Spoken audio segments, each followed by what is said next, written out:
গ্রামে কোনো লোডশেডিং নেই, জনগণ মিথ্যা কথা বলছে। গ্রামে লোডশেডিং নাই, যেটা হয় আমাদের পল্লী বিদ্যুতের লাইনগুলো অনেক লম্বা লম্বা। কোথাও যদি ফল্ট হয়ে যায়, বিদ্যুৎ স্লিপ করলে ওই ফল্ট লোকেট করতে টাইম লাগে, সেই জন্য বিদ্যুৎটা আসে না।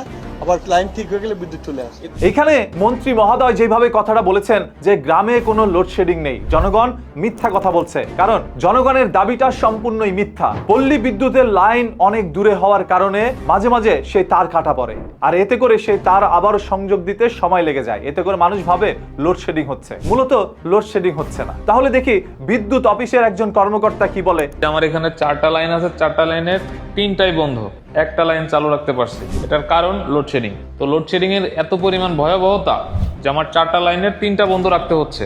তা হিসাব করেন যে একটা লাইন চালু করতে হলে আমার কত ঘন্টা পর পর বিদ্যুৎ সে একটা লাইনে দিতে পারবো। এখন যে লাইনটা চালু আছে, এই লাইনটা যদি একবার বন্ধ হয় 3 ঘন্টা বন্ধ থাকবে, 3 ঘন্টা পর 1 ঘন্টা পাবে। তো এই হচ্ছে পরিস্থিতি। আমার চাকরি লাইফের ভয়াবহ লোডশেডিং, এটাই আমি ফেস করতেছি।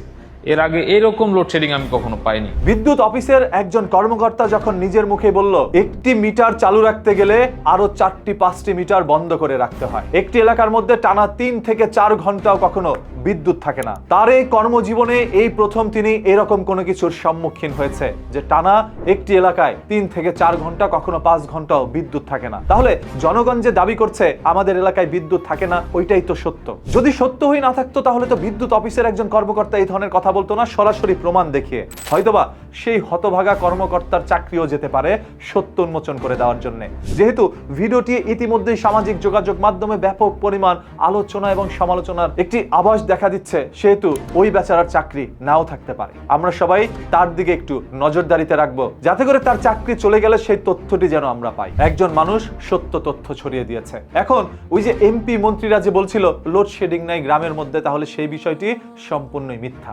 এখন এমপি মিথ্যা বলছে নাকি সে বিদ্যুৎ কর্মকর্তা মিথ্যা বলছে, সেটা আপনাদের উপরে ছেড়ে দিলাম। আপনারা কমেন্ট করে জানাতে পারেন। তার আগে আরো একটি জিনিস কমেন্ট করে জানান, আপনি কোন এলাকায় বসবাস করছেন, সেখানে কতক্ষণ বিদ্যুৎ থাকছে আর কতক্ষণ থাকছে না। দেখেন, শেখ হাসিনা সরকার থাকা অবস্থায় শিল্পী মমতাজ সংসদে বসে একটি কথা বলেছিল। শেখ হাসিনা আসার আগে দেশের মধ্যে মানুষ বিদ্যুৎ পাচ্ছিল না, কিন্তু শেখ হাসিনা আসার পর মাথায় করে বিদ্যুৎ বিক্রি করা হচ্ছে, যেন মানুষের দুয়ারে দুয়ারে গিয়ে বলছে কারো কি বিদ্যুৎ লাগবে, বিদ্যুৎ, এইভাবে নাকি বিদ্যুৎ বিক্রি করছিল। আপনারা সাধারণ জনগণ হয়ে একটু কম্পেয়ার করেন তো, শেখ হাসিনা থাকা অবস্থায় কি বিদ্যুৎ বেশি যেত, মানে লোডশেডিং হতো, নাকি বিএনপি সরকার আসার পর লোডশেডিং বেশি হচ্ছে? আপনাদের কিছু মতামত আজকের এই ভিডিওটি জাস্টিফাই করবে। প্রতিদিনের এই ধরনের ঘটনা, দুর্ঘটনা, লুকোনো সত্য জানতে পেজটাকে এখনই ফলো করে রাখেন।